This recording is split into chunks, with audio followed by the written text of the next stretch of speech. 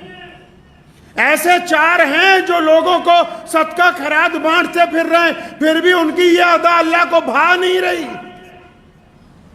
کون ہے بھائی وہ 4 لوگ؟ مردوں میں بھی ہیں، عورتوں میں بھی ہیں. ان 4 میں سے پہلے تلاش کر لیں کہیں اللہ معاف فرمائے کہ ہم میں سے کوئی شامل تو نہیں. اگر ہماری گنتی ان 4 لوگوں میں ہوتی ہے تو اس کا مطلب ابھی ہم خسارے میں ہیں، ابھی ہم نقصان میں ہیں، ابھی ہم پریشانی میں ہیں. کون ہے وہ 4 لوگ؟ آیا کہ سب سے پہلے رمضان کے اندر اس بندے کی مغفرت نہیں ہوگی، اللہ تعالیٰ اس کی دعا قبول نہیں فرمائیں گے.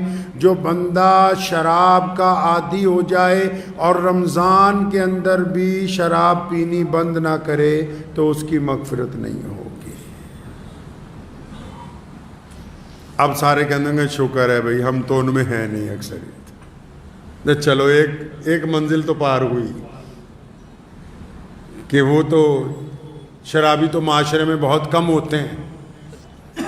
آدھوں نے شکر ادا کیا ہوگا کہ چلو جی ایک کیٹاگری میں سے تو ہم نکل گئے، پہلے والے فیس میں سے تو گاڑی آگے چل پڑی.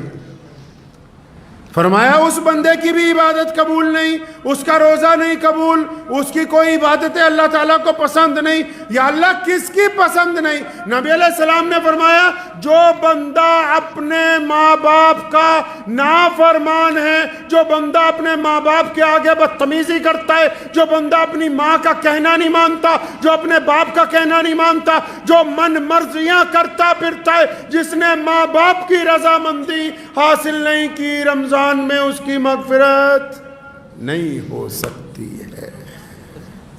پھنس گئے بہت سارے لوگ. کئیوں کی گاڑی رک گئی ہے، بڑی بدتمیزی کرتے ہیں باپ کے ساتھ،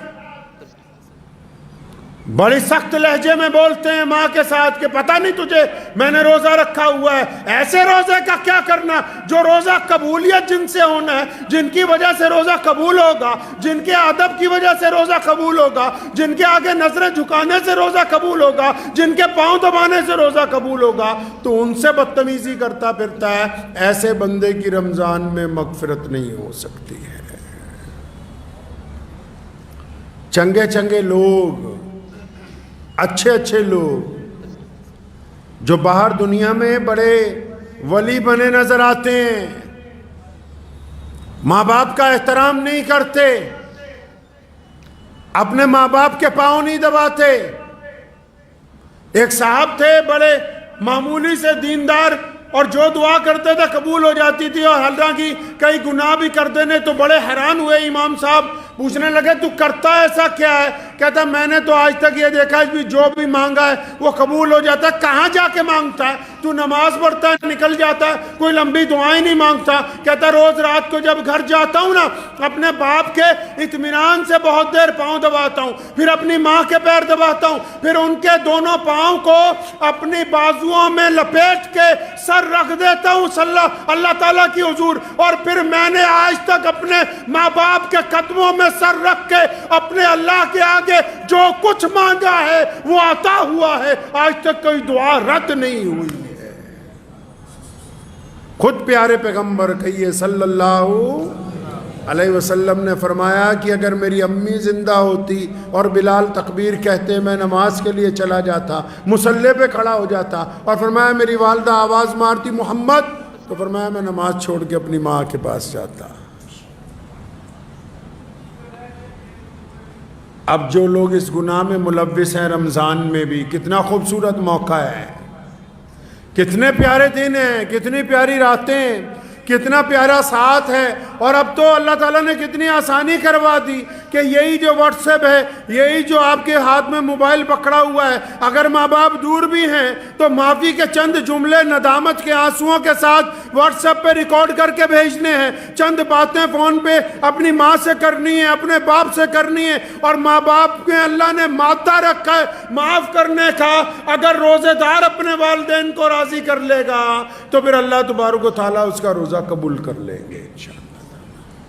اور جنہوں نے ماں باپ کو ستایا بہت ہے نا, اور ماں باپ چلے گئے دنیا میں سے, بڑی بدتمیزیاں کی ماں باپ کے ساتھ, روزانہ ہر ایک نماز کے بعد, روزانہ صبح کو, دوپہر کو, شام کو, افطار کے وقت, سحری کے وقت کثرت سے اپنے ماں باپ کے لیے مغفرت کی دعائیں مانگیں, کثرت سے اپنے ماں باپ کے لیے قرآن پاک پڑھ کے ان کو اصالہ ثواب کریں. تب بھی اللہ تبارک و تعالیٰ راضی ہو جائیں گے جب آپ بار بار اپنے ماں باپ کی مغفرت کی دعائیں مانگیں گے. بغیر ماں باپ کی رضامندی کے یہ روزہ آگے چلنے والا ہے نہیں. اب تیسرا بندہ بھی ہے بھائی, تیسرا بندہ بھی ہے جس کا کام پھنسا ہوا ہے. ایک اور ہے جس کی روزہ قبول نہیں ہو رہا. کون ہے بھائی تیسرا بندہ؟ کون پھنس گیا؟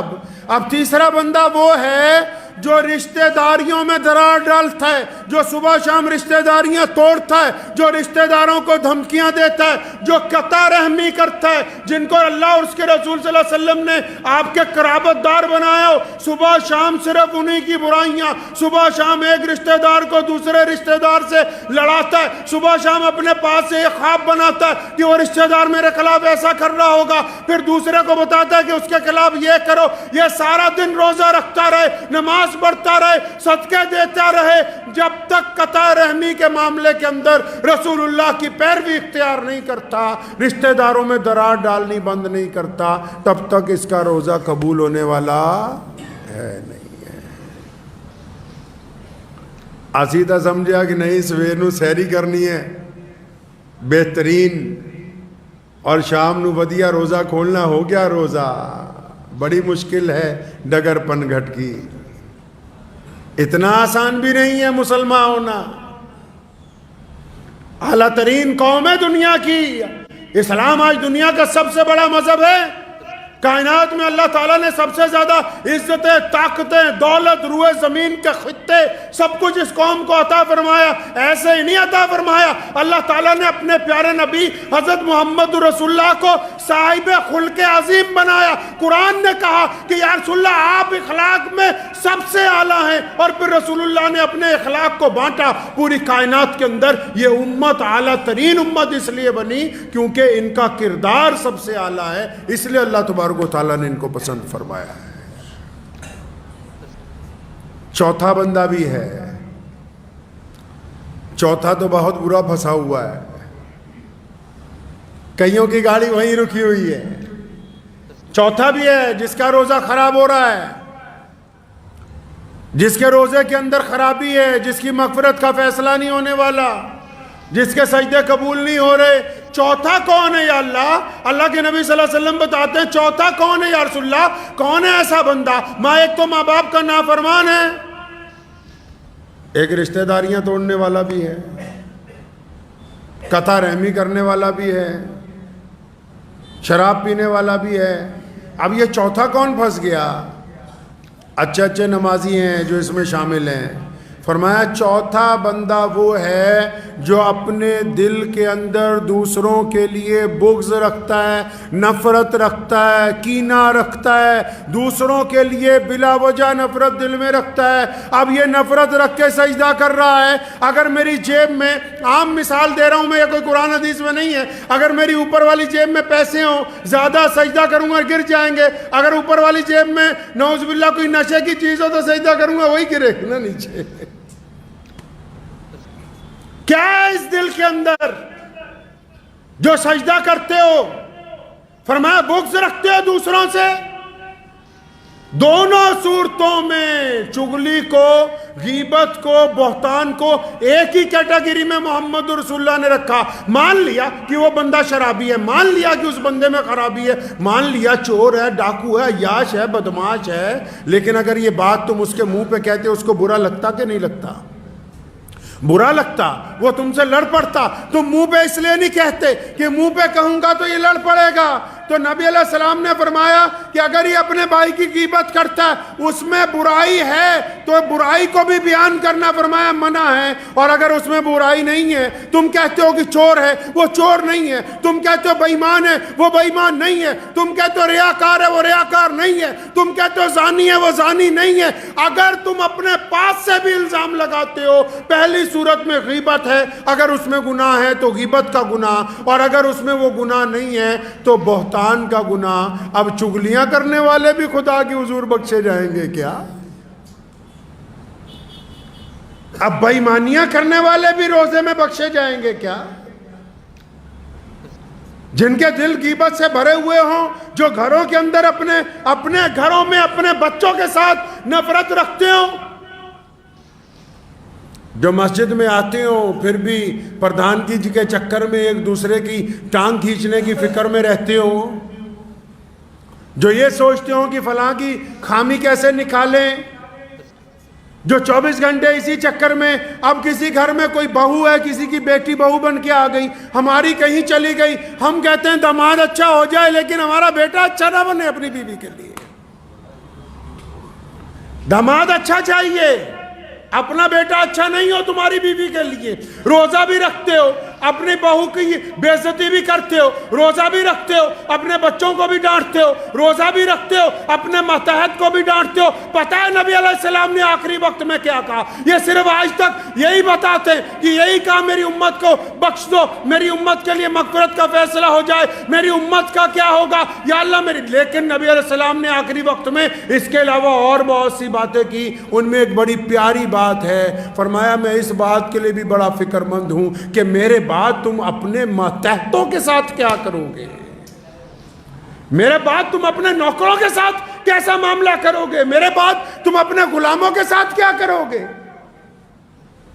جس نبی علیہ السلام نے زندگی میں ظاہری پردہ فرمانے کے وقت بھی اس بات کی فکر کی ہو کہ میرے بعد ماتحتوں کا کیا ہوگا، نوکروں کا کیا ہوگا، ملازموں کا کیا ہوگا، غریبوں کا کیا ہوگا، مسکینوں کا کیا ہوگا. پھر اس امت پر روزے فرض کر دیے گئے ہوں. ان فرض روزوں میں روزے دار بندہ اپنے گھر کے اندر ہی ایک بغض رکھتا ہو اپنے ہی دوستوں کے لیے، اپنے ماں باپ کے لیے، اپنی بیوی کے لیے، اپنے بھائی کے لیے، اپنے عزیز و اقارب کے لیے، اپنے نماز کے ساتھیوں کے لیے، پھر یہ سوچتا ہے کہ میرا روزہ ہو گیا. روزہ ہوا نہیں ہے، روزہ نہیں ہوا. روزہ تو برائیوں کو جلانے کا نام ہے، روزہ تو برائیوں کو ختم کرنے کا نام ہے. اچھا روزہ رکھنا چاہتے ہیں آپ؟ چاہتے ہیں کہ بہت خوبصورت روزہ ہو؟ روزے دار کو تو غصہ نہیں آتا، روزے دار کو غصہ نہیں آتا. اور جب وہ غصہ آتا ہے، یہ کون کہتا ہے نہیں آتا؟ ارے آتا ہے غصہ، لیکن روزے دار غصے کا اظہار نہیں کرتا. روزے دار غصہ آنے کے بعد گالی نہیں دیتا، روزے دار غصہ آنے کے بعد غصے کو ضبط کر لیتا ہے، روزے دار غصہ آنے کے بعد ناراضگی کا اظہار نہیں کرتا.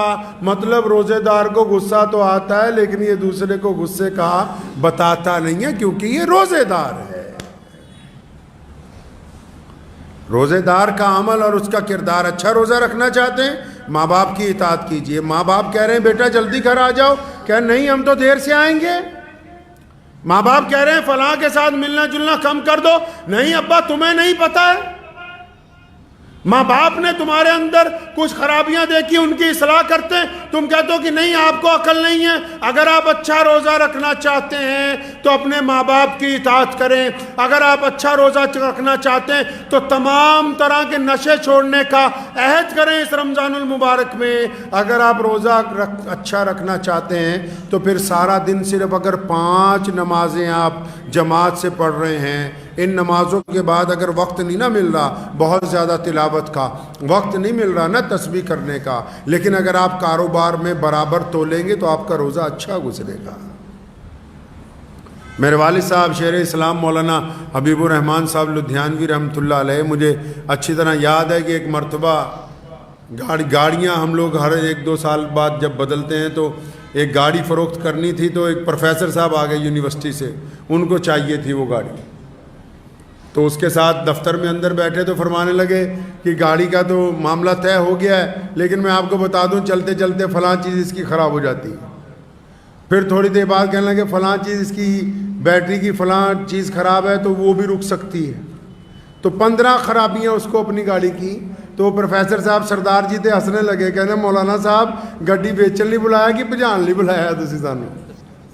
فرمایا نہیں، اس لیے بتا رہے ہیں تاکہ کل کو جب آپ یہ سامان لے جائیں، جب آپ یہ سامان لے جائیں گے اپنے گھر اور اس کی خرابیاں آشکار ہوں گی، یہ تو نہیں ہے کہ اس کی خرابیاں آپ کو پتہ نہیں لگیں گی، پھر آپ کہیں گے کہ ایک مسلمان نے جھوٹ بول دیا، ایک امام نے جھوٹ بول دیا۔ پیارا نبی حضرت محمد رسول اللہ صلی اللہ علیہ وسلم نے ہمیں یہ طریقہ عطا فرمایا ہے کہ ہم مجبوریوں کا کاروبار نہیں کرتے، ہم جھوٹ کا کاروبار نہیں کرتے، ہم بے ایمانی کا کاروبار نہیں کرتے، ہم ٹھگی کا کاروبار نہیں کرتے، ہم کم کھا لیں گے لیکن عزت کی روٹی کھائیں گے۔ بے ایمانی کا کاروبار نہیں کیا جا سکتا۔ رمضان کا روزہ اپنے روزے دار کو اسی بات کا پابند کرتا ہے، بار بار چیز میں کوئی خرابی ہے بتا دو کیا ہو گیا، 2 روپے کم ملیں گے، لیکن ان 2 روپے میں اتنی طاقت ہے کہ اللہ تعالیٰ اس کو 200 کروڑ میں تبدیل کر سکتے ہیں۔ اس حلال کی روزی میں اتنی برکت ہے کہ اللہ تبارک و تعالیٰ اس کی بدولت دنیا کے خزانے آپ کے آگے کھول دیں گے اور آخرت کے بھی۔ روزے دار بے ایمان نہیں ہوتا، روزے دار کی آنکھیں زنا نہیں کرتی، روزے دار کے خیالات گناہ نہیں کرتے، روزے دار کا لب و لہجہ غصے کا نہیں ہوتا۔ لیکن آپ لوگ دیکھیں کہ مسجدوں میں بعض اوقات جب رمضان شریف میں بعض حضرات ہوتے ہیں دیندار لوگوں کے پیچھے پڑے ہوئے ہوتے ہیں، اور دیندار لوگ بھی کیونکہ نئے نئے دیندار بنتے ہیں تو ذرا سا کوئی اگر ٹھوکر مار دے فوراً کہیں گے نا بھائی میں تو اللہ کے لیے کر رہا تھا، تو چاہتا تو آج سے نہیں کرتا میں۔ نبی علیہ السلام نے فرمایا دین کے معاملے میں اگر کوئی ملامت کرے آپ کو تو اس کو برداشت کرو، اپنا کام نہ چھوڑو۔ دنیا تو چاہتی ہے کہ آپ نیکی کے راستے سے ہٹ جائیں، دنیا چاہتی ہے کہ آپ اچھائی کے راستے سے ہٹ جائیں، لیکن اگر کوئی آپ کی برائی بھی کرے تو پوری طاقت کے ساتھ نیکی کی طرف آگے بڑھو۔ برائی کرنے والے پیچھے رہ جائیں گے، اللہ تعالیٰ آپ کو نیکی کی بدولت آگے لے کے جائیں گے انشاءاللہ تعالیٰ۔ اور لیکن جو لوگ روزہ رکھنے کے بعد غیبت کرتے ہیں، روزہ رکھنے کے بعد چغلی کرتے ہیں، روزہ رکھنے کے بعد کسی کی بیٹی کی طرف غلط نگاہ سے دیکھتے ہیں، روزہ رکھنے کے بعد ٹھگی کا پلان بناتے ہیں، روزہ رکھنے کے بعد بے ایمانی کرتے ہیں، روزہ رکھنے کے بعد گھروں میں اپنی بہنوں کو، بیٹیوں کو، بہوؤں کو تانے مارتے ہیں، روزہ رکھنے کے بعد گھر کی اگر عورتوں کو بھی کہتا ہوں، بیٹیوں کو بھی، بہنوں کو بھی، اور جنیاں مرضی تسبیحاں کرتے رہو، جب تک لوکاں دا دل دکھانا بند نہیں کرو گے کوئی تسبیح قبول نہیں ہوگی، کوئی تسبیح قبول نہیں ہے۔ دوسرے کے دل میں آگ لگانے کے بعد وَيْلٌ لِكُلِّ هُمَزَةٍ لُمَزَةٍ، فرمایا ویل اور تباہی ہے اس بندے کے لیے، اس عورت کے لیے، اس مرد کے لیے، اس بوڑھے کے لیے، اس بوڑھیا کے لیے، ان کے لیے تباہی ہے۔ کس کے لیے تباہی ہے یا اللہ؟ فرمایا جو دوسروں کے عیب ڈھونڈتے پھرتے ہیں پھر ان عیبوں کو آگے سپلائی کرتے ہیں۔ نار اللہ الموقدہ، اللہ فرماتے ہیں کہ خود ایک آگ جلائیں گے، اس میں ان کا رگڑا لگائیں گے ہم۔ روزہ رکھتے ہیں تو لوگوں کے دلوں کو تکلیف نہ پہنچائیں۔ اور نبی علیہ السلام کا روزہ کیسا ہوتا تھا اس بات کو اب تلاش کر لیں۔ مجھے پتا ہے کہ آج بھارت کے مسلمانوں میں گھر گھر میں ہم لوگ مفتی بنے ہوئے ہیں، لیکن حضرت کبھی رمضان میں یہ بھی کوشش کر لیں کہ رسول اللہ صلی اللہ علیہ وسلم کس وقت اٹھتے تھے، کس وقت تسبیح پڑھتے تھے، کس وقت سحری کرتے تھے، سارا دن معمولات کیا تھے، پوچھو جا کے اپنی مسجد کا ائمہ کو، تاکہ پتہ لگے رمضان چلنا کیسے ہے، رمضان گزارنا کیسے ہے۔ ہماری افطاریاں دیکھ لیجئے، آپ افطاریاں دیکھ لیں ہماری۔ شام کو جب روزہ کھلنے کا وقت ہوگا، خدا کی قسم اتنا سامان ہماری افطاری میں ہوتا ہے، کوئی باہر کا آدمی دیکھ لے تو حیران رہ جائے کہ یہ کیا کرتے ہیں۔ بہترین قسم کے کھانے، بہترین قسم کے پکوڑے، طرح طرح کی حلوے، طرح طرح کی میٹھی کھیریں، طرح طرح کی کھجوریں، طرح طرح کے پھل، طرح طرح کے شربت، طرح طرح کی کولگیٹ اور طرح طرح کی کیا کہتے ہیں اس کو، کولڈ ڈرنک۔ ہمارے پیارے نبی صلی اللہ علیہ وسلم نے روزہ کیسے کھولا؟ جتنی تیزی سے نگاہ لگائی ہے نا دسترخوان پہ، جس بوٹی پر تمہاری نگاہ ہے اس وقت مومن بنو گے جب اس کو اٹھا کے اپنے بھائی کو دو گے، کیونکہ رسول اللہ نے فرمایا جو اپنے لیے بہتر سمجھتے ہو وہ اپنے بھائی کے لیے سمجھو، تب تمہارا ایمان کامل ہونے والا ہے۔ تو پیارے نبی علیہ السلام کے پاس افطاری کے وقت کیا ہے بھائی؟ سونے کول کی ہے افطاری دے ٹائم۔ نبی علیہ السلام نے افطاری کیسے کی ہے؟ بعض اوقات بہت زیادہ کھانے جب دسترخوان پہ دیکھتے ہیں تو کبھی اپنے پیارے نبی علیہ السلام کو بھی یاد کیا کریں۔ سیدنا فاطمہ الزہرا رضی اللہ تعالی عنہا، حضرت علی رضی اللہ تعالیٰ عنہ کی زوجہ، مولا علی رضی اللہ تعالیٰ عنہ کو کئی دن بعد مزدوری ملی، 4 یا 5 دن کا فاقہ لگاتار 3 4 5 دن گزر گئے، چوتھے دن مزدوری ملی ہے اور مزدوری کے بعد جو آٹا آیا اس کی روٹیاں بنی، حضرت مولا علی رضی اللہ تعالیٰ عنہ کو دی گئی، حسن و حسین کو دی گئی۔ سیدنا فاطمہ الزہرا نے اپنے حصے کی آدھی روٹی ایک کپڑے کے اندر لپیٹی، اس پر ایک ٹکڑا رکھا سالن کا اور حضرت علی رضی اللہ تعالیٰ عنہ کو لپیٹ کے دی۔ پوچھا فاطمہ یہ کیا کرنی ہے؟ فرمایا علی جاؤ نا میرے ابا محمد رسول اللہ کو دے کے آؤ، میرے نبی علیہ السلام کا آج 5 دن سے فاقہ ہے، نبی علیہ السلام نے 5 دن سے کھانا نہیں کھایا۔ اتنی لمبی افطاریاں اگر یہ غریبوں تک پہنچا دی جائیں تو رسول اللہ صلی اللہ علیہ وسلم اس امتی پر فخر کریں گے قیامت کے روز۔ آؤ رسول اللہ کی افطاری دیکھتے ہیں۔ افطار کا وقت ہوتا ہے، محمد رسول اللہ مسجد نبوی میں ہے یا محمد رسول اللہ اپنے گھر کے حجرہ مبارک میں ہے، ایک بندہ چھت پہ کھڑا ہے سورج کو دیکھنے کے لیے کہ جیسے ہی یہ غروب ہو جائے بتا دیا جائے رسول اللہ کے ہاتھ میں ایک کھجور ہے، نبی علیہ السلام کے ہاتھ میں ایک کھجور ہے، یا کبھی ایک ہے یا ایک سے زیادہ کچھ ہیں۔ آپ صلی اللہ علیہ وسلم کھجور کھاتے ہیں، پانی پیتے ہیں، روزہ کھل جاتا ہے، نماز کی تیاری ہو جاتی ہے تے اسی تا ماشاءاللہ افطاری چ کھائی نہ لینے عشاء ویلے اٹھیا ہی نہیں جاتا، اٹھیا ہی نہیں جاتا عشاء چ۔ کبھی دودھ سے روزہ کھولا، نبی علیہ السلام کو پسند نہیں تھا کہ دسترخوان کے اوپر آگ سے بنی ہوئی چیزیں آئیں۔ افطاری کے دسترخوان پر نبی علیہ السلام نے آگ سے بنی ہوئی کوئی چیز کبھی تناول نہیں فرمائی، اور نبی علیہ السلام نے کبھی باسی کھانا نہیں کھایا، صرف ایک مرتبہ باسی روٹی کھائی فتح مکہ کی رات کو ام ہانی رضی اللہ تعالیٰ عنہ کے گھر، ورنہ فاقے سے رہتے تھے یا پھر تازہ کھانا کھاتے تھے۔ نبی علیہ السلام نے باسی کھانا نہیں کھایا۔ تو اس بات کو طے کر لیں کہ یہ رمضان خوبصورتی سے گزارنا ہے، گزاریں گے انشاءاللہ۔ خوبصورتی کہاں ہوتی ہے پتہ ہے؟ کئی کریمہ ملنڈے منہ تے ایدہ نہیں خوبصورت ہونا۔ چہرہ خوبصورت کرنا چاہتے ہیں؟ ایک صاحب میرے اپنے دادا مرحوم حضرت مولانا مفتی محمد احمد لدھیانوی رحمۃ اللہ علیہ کا واقعہ یاد آ گیا۔ تشریف فرما تھے تو ایک صاحب آئے، فرمانے لگے حضرت وہ مجھے اپنی بیوی کا چہرہ اتنا خوبصورت نہیں لگتا، تھوڑی کالی ہے، تو کچھ علاج بتائیں اس کا۔ وہ سوچا حضرت بتا دیں گے کہ فلاں چندن رگڑ کے لگانا، یہ کرنا وہ کرنا۔ تو دادا مرحوم رحمۃ اللہ علیہ نے کہا کہ بیٹا تم اور تمہاری بیوی دونوں نماز پڑھتے ہو نہیں؟ نماز کی پابندی کریں اور اپنی زبان کو شکوے سے روک لو بس۔ آپ یقین مانیں کہ وہ بندہ 15-20 دن بعد آیا، کہنے لگا نماز کی برکت سے اب میری اہلیہ کے چہرے پر کشش ہے، اب اس کے چہرے پر نور ہے۔ بندہ جتنی مرضی سرخی پاؤڈر لگا لے، جب تک دل گندا رہے گا، جب تک عبادت میں یہ دل جھکے گا نہیں، جب تک کوڑا کرکٹ اس میں سے نکلے گا نہیں، جب تک من پاک نہیں ہوگا، چہرے پر تسلی آ نہیں سکتی ہے۔ رنگ میں کچھ نہیں رکھا، اللہ تبارک و تعالیٰ نے دلوں کے نور چہروں کے اوپر عطا فرمائے، اس دل دل کو پاک کر لیجئے, چہرہ منور ہو جائے گا انشاءاللہ تعالی. تو یہ روزہ گزاریں گے انشاءاللہ اچھی طرح گزارنا ہے. دھیان رکھنا ہے ان لوگوں کا جو آس پاس غریب ہیں. ہم محمد رسول اللہ کی امت میں سے ہیں, ہم بانٹنے والے ہیں, مانگنے والے نہیں ہیں.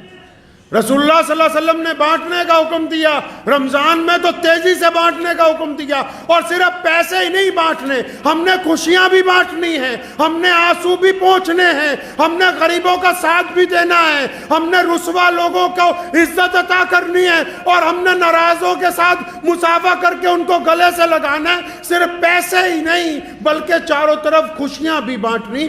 یہی رمضان المبارک ہم نے سکھانے کے لیے آیا ہے. تو دعا کیجئے انشاءاللہ تعالی. رمضان المبارک کے کچھ بہترین واقعات ذہن میں تھے نبی علیہ الصلوۃ والسلام کی سحری کے افطاری کے.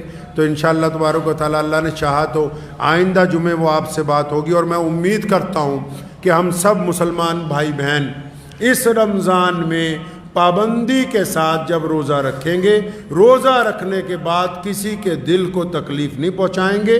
انشاءاللہ حلال روزی سے روزہ کھولیں گے, خود بھی کھائیں گے, دوسروں کو بھی کھلائیں گے, اور نماز تراویح کو اطمینان کے ساتھ ادا کریں گے. اور ہمارا رب جب ہم سے راضی ہو جائے گا تو امید ہے کہ جس طرح ہم دنیا میں ملتے ہیں انشاءاللہ تعالی جنت کے اندر بھی آپس میں ملاقات ہوتی رہے گی.